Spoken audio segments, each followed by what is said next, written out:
అందరికీ నమస్కారం అండి.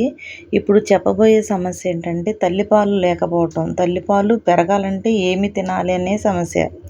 అందరికీ ఎక్కువగా ఉండదు. దీనివల్ల పాలు తాగే పిల్లలకు పాలు సరిపోవు. అలా కాకుండా తల్లిపాలు పెరగాలంటే ఎలాంటి టిప్స్ ఫాలో అవ్వాలో తెలుసుకుందాం.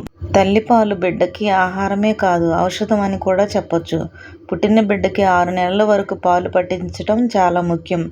ఇందుకోసం తల్లిపాలు సరిగా ఉండాలి. మరి తల్లికి సరిపడా పాలు రావాలంటే పౌష్టికాహారం తీసుకోవాలి. వీటితో పాటు కొన్ని చిట్కాలు పాటించాలి. అవేంటో తెలుసుకుందాం. పెన్ను, పేపరు తీసుకుని రాసుకోండి. ఇవి మీ పిల్లలకు కూడా ఉపయోగపడతాయి. ఎవరికైనా చెప్పటానికైనా ఉపయోగపడతాయి.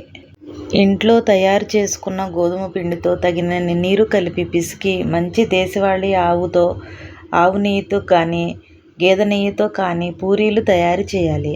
ఆ పూరీలను చిన్న చిన్న ముక్కలుగా విరిచి కాచిన దేశవాళీ ఆవు పాలతో లేక గేదె పాలతో వేసి నానబెట్టాలి.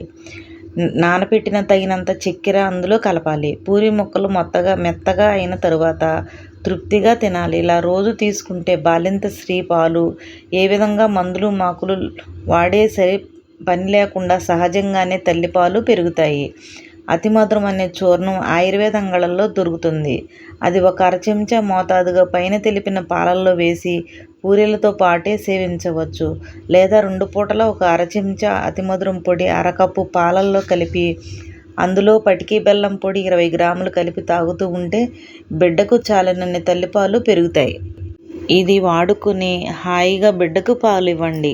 ఇది ఎవరైనా అలా బాధపడుతుంటే వారికి చెప్పండి.